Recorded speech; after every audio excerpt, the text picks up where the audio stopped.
Alright, today we're going to talk about equations of circles. Now, this has nothing to do with circles, but think back to ninth grade when you learned the equation of a line. What's the equation of a line? Right. Okay, so if you were asked to write the equation of a line and they gave you a slope of 1/2 and a y-intercept of -4, what would the equation look like? Right, you would just put the 1/2 in the m place because slope is the m, and then the y-intercept goes in the b place, so you put -4. Okay, remember that from ninth grade? But that's the equation of a line, a linear equation. Today we're going to learn how to write the equation of a circle, which looks like this. Nothing like a line, right? Okay, it has x's and y's, but it also has a lot of other things. Now, the reason it has other things is because, think about it. Don't all circles have a center?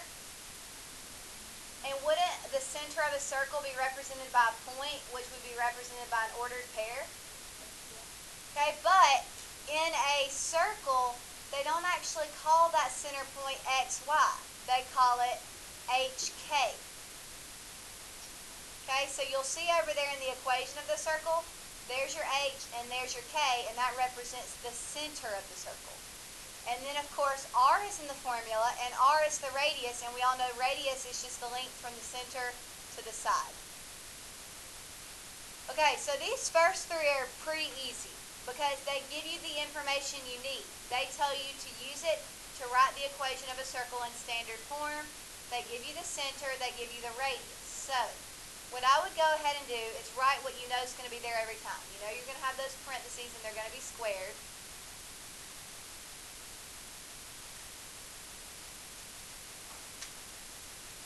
And then you know that you're going to have a plus, and then you're going to have parentheses over here, and squared, and then equals. Okay, that will never change. That will always be there when writing the equation of a circle. Okay, you know how when we were writing linear equations, y equals mx plus b? Y and x are always y and x, right? It's the m and the b that change from line to line, depending on the slope and the y-intercept. Same thing with a circle. The x is always x, and the y is always y. Okay, and the formula is minuses, so you could go ahead and put minuses. However, these two values will change depending on what the center is. For this particular question, what's the center? -6. And isn't -6 in the h place? So if I put a -6 right here where the h goes, what happens right there? It becomes a +6. And then 5 is in the k place, so I put it in the k place of the equation, and so it just becomes y minus 5. Because remember, that minus was part of the equation, and then the 5 just gets put right next to it. So do you see how anytime you're writing the equation, once you put your h and k in, it'll be opposite signs of what they really are? Okay, now, for the radius, what are you supposed to do to the radius in the equation? Square it. So you'll take that 4 and square it, so it'll equal 16. And now you have the equation of a circle that has a center of -6,5 and a radius of 4. Okay, so let's try the next one. So I would go ahead and just quickly write down the stuff that you know is there every time. Okay, that will not change. I mean, these signs can possibly change, but we won't know until we plug in the h and the k. Okay, so for number 2, what is the h value? 2. So it goes in the h place, so I just plug a 2 in right there. What's the k value? -5. So if I plug a -5 in for k, and it's sitting by that minus that was already part of the equation, that becomes y plus 5, correct? And then what's your radius? 3 squared to 2, but what are you supposed to do to that when you put it in your equation? Square it. Now, you can do this on the calculator. Okay, if you type this in, like that, it'll tell you it's 18, right? But let me show you how they're actually getting that 18. First, they're doing 3 squared, which we all know is 9, And then they're doing the square root of 2 squared. What's the square root of 2 times the square root of 2? The square root of 4, right? And what's the square root of 4? So 9 times 2 is where they got that 18. Okay? Alright, so now try number 3. Write the equation of the circle with a center of 2/3 and 4 and a radius of 5. Okay, so we know for the equation of a circle it's always x minus something squared plus y minus something squared and then equals r squared. Well, the r is 5, but when you square it, you get 25. And then h is here. Well, what's the h value? 2/3. And then k goes here. What's the k value? 4. And just remember, anytime you're writing the equation of a circle, your signs are always going to look the opposite of what they actually are when given the center. Okay, so that's pretty easy, right? You just plug in the stuff exactly where it goes. Now let's go to the next page.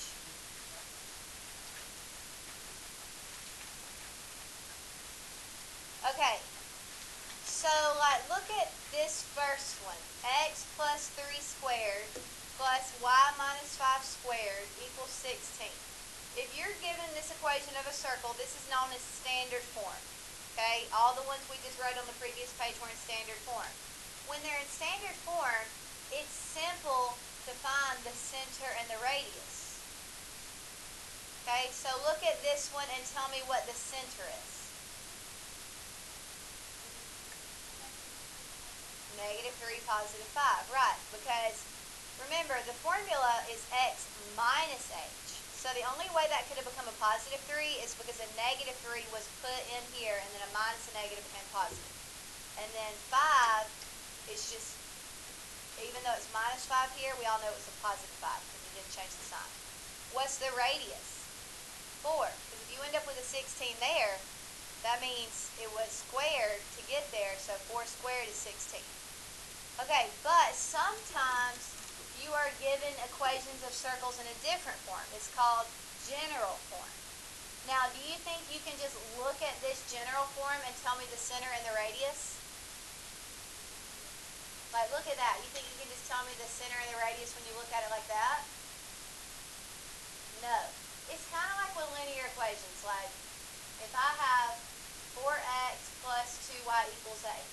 That's a linear equation, but can you tell me right away what the m and the v are, the slope and the y-intercept? No, it's hard to when it's in that form, right? To be able to tell what the m and the v are, don't you have to rewrite it in y equals mx plus b?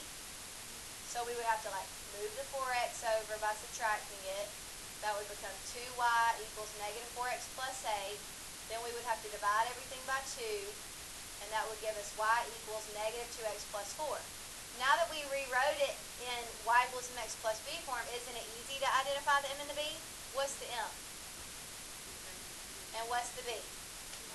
4. It's the same thing with equations of circles.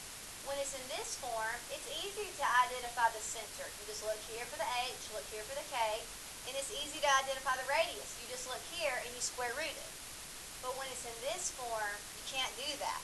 So what we're going to do is we're going to learn how to change it from general form to standard form. Okay, and to do that you have to do a process called completing the square. And we did that last semester, but you're probably going to have to refresh your memory on it. Okay, so the first step is to move the constant to the other side. And then group the x's and y's together by variables. So go ahead and write that down and we'll do those 2 steps.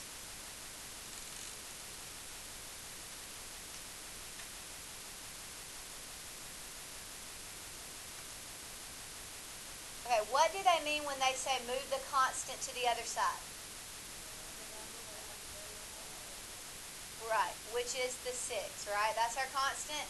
So when you move it to the other side, how do you do that? Right, so if you subtract that 6 on both sides, what does it become?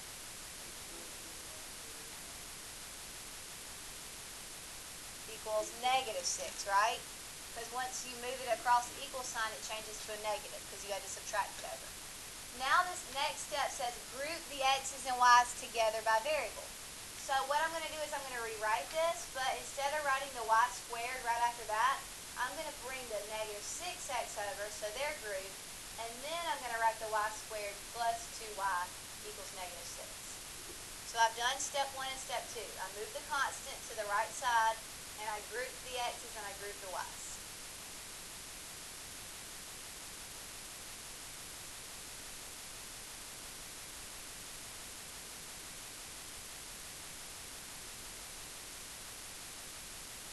Okay, now I'm going to continue with the completing the square process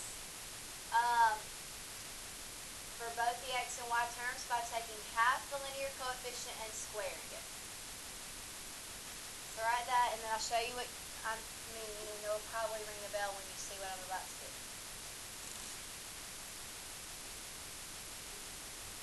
Okay, so see how it's like x squared minus 6x, but then you're missing the constant? Like, because remember, all quadratics are in this form, right?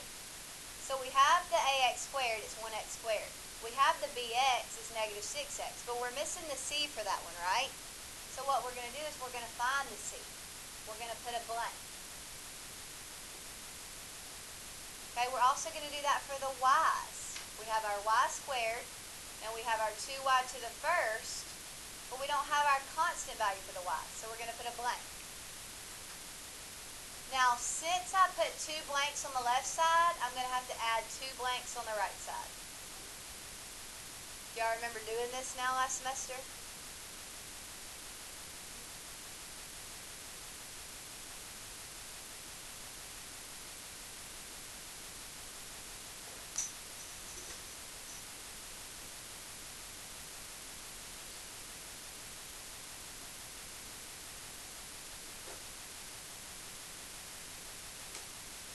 Okay, to fill in those blanks, you take half the linear coefficient and square it, which is this.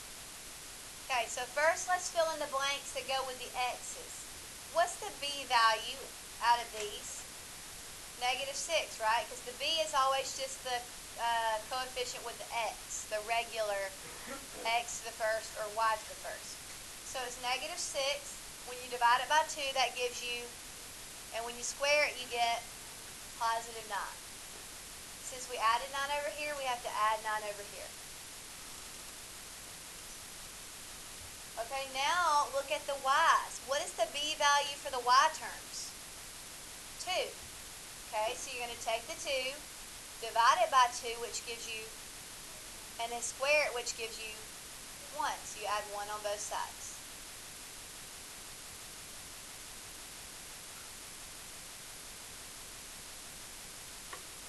Okay, now on the right side, you just combine those numbers. What's negative 6 plus 9 plus 1? 4. On the left side, we're going to factor, because we have 2 trinomials that can be factored.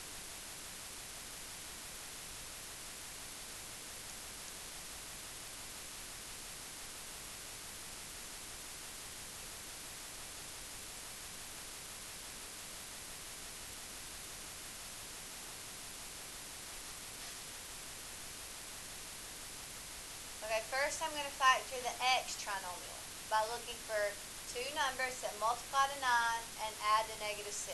What 2 numbers will do that? Right, a negative 3 and a negative 3, correct? But x squared, to get an x squared, don't you need an x times x? And don't y'all remember back when we learned complete the square, these will always match? Okay, so now we need to factor the y trinomial. What numbers multiply to give you 1 and also add to give you 2? 1 and 1. 1 times 1 is 1. 1 plus 1 is 2. So see how I factored each one?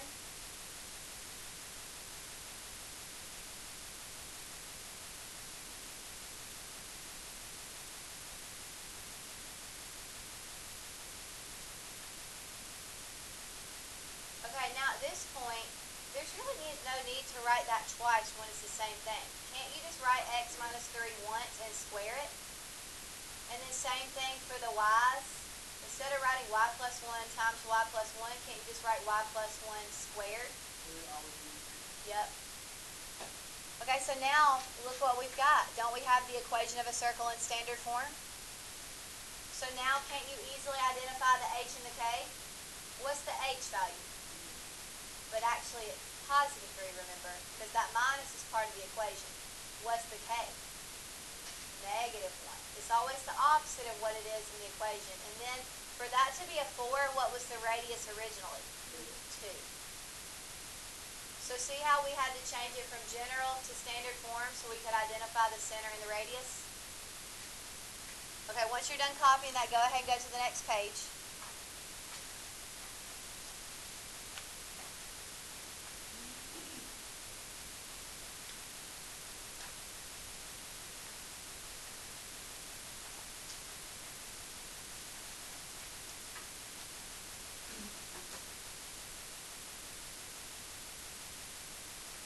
Okay, so example 2. Find the center and the radius of x squared plus y squared minus 2x minus 2y minus 2 equals 0. So what do we have to do first to change it from general to standard? Move the constant. So when I move the constant, what will it look like?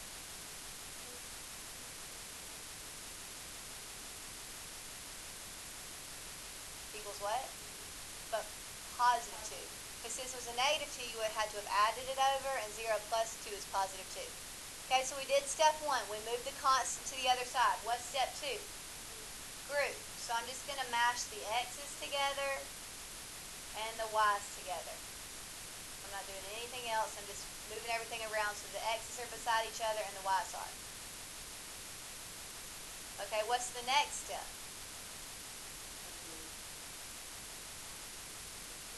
Right. I'm going to put my blanks because I need to find out the c value for each trinomial, right?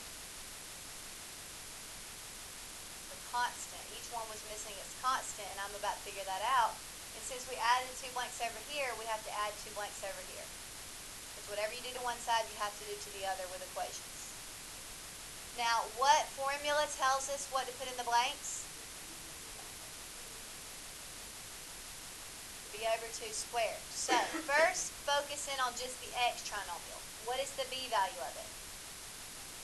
Negative 2. And when you divide that by 2, you get a negative 1. But when you square a negative 1, you get a positive 1. And since you added 1 over there, you have to add 1 over here. Okay? Right. The other one, look, it has the same b value, so isn't it just going to be a 1 and a 1? Okay, so now on the right side, you just combine those numbers to give a 4. And on the left side, we now do what? Right, factor by bubble method.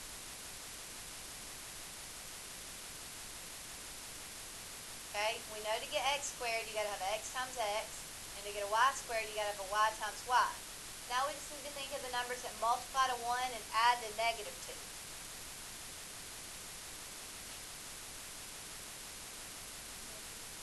Right, a negative 1 times a negative 1 is positive 1, but when you add 2 negative 1s, you get a negative 2. And then isn't this the exact same trinomial? So isn't that also going to be minus 1 and minus 1, just with y's? Okay, so now it's the easy step. Instead of writing it twice, since it's the same, you just write it once and square it.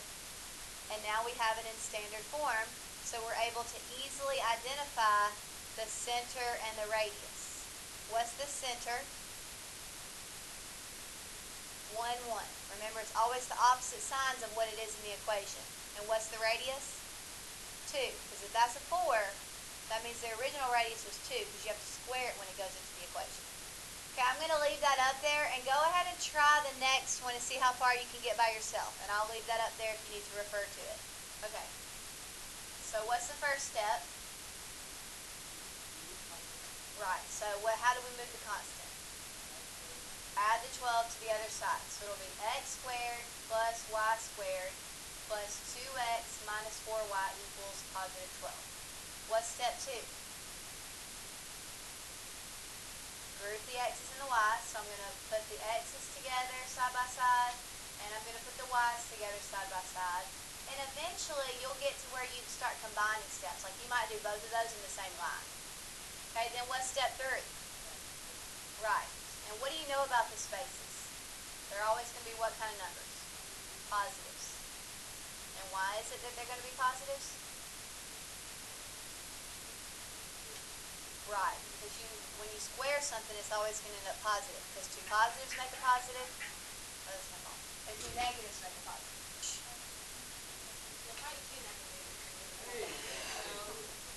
Okay, how do we fill in the blanks? What's the little... Right, so for the x trinomial, what's the b value?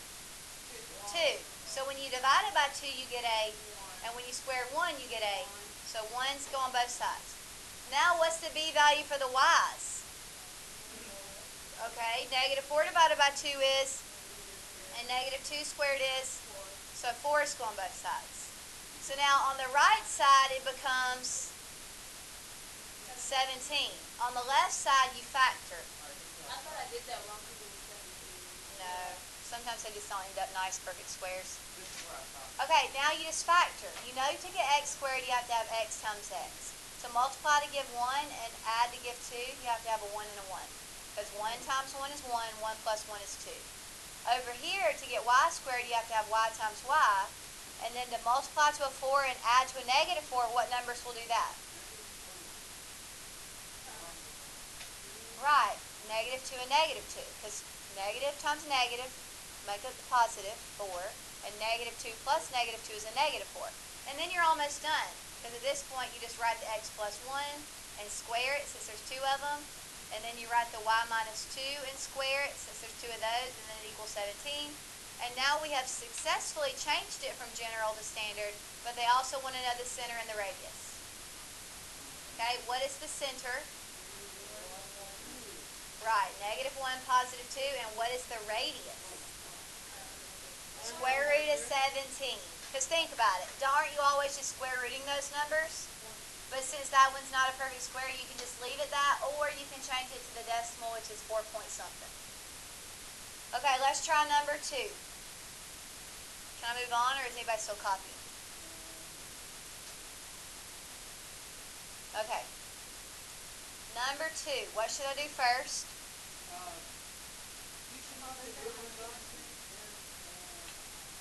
Okay. So when I move the constant to the other side, what does it become? Positive 12. Okay, but then look, isn't it already grouped? But what's different? Right, so the whole time you're not going to have to do anything with it. It's just going to stay x squared. You're just going to have to complete the square for the y's. So you'll do y squared plus 4y plus blank, and then equals 12. But since we only put a blank for the y's, you only have to put one blank over there. You're not going to have to do anything with that x. Now, what is the little formula to tell us how to fill in the blanks? Right, so for the y trinomial, what is the b value? What's the b value? 4. And when you divide it by 2, you get a, and when you square it, you get a 4. So you'll add that 4 to both sides. So now we have x squared plus, I'll go ahead and set up the bubbles because we're going to factor that, and it equals 16. Now, to get y squared, you obviously have to have y times y.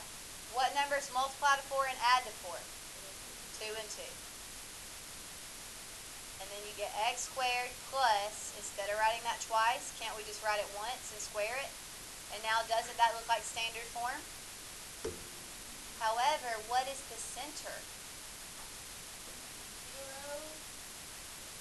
Very good. Anytime it's like that, it's because the h value was 0. Because think about it, isn't x squared the same thing as writing like x plus 0 squared or x minus 0 squared? That just means that the h was 0. That's why they just wrote x squared. And then the k would have been a negative 2. And what's the radius? 4. You're doing, let's get out our pink sheet so I can tell you what to write. Well, don't worry. I wasn't going to forget your homework. That was the next thing coming out of my mouth. I just do it because I turned the next page. Okay. So, on the next 2 pages, on your pink sheet, go ahead and write the date, which is January 4th, 1/4.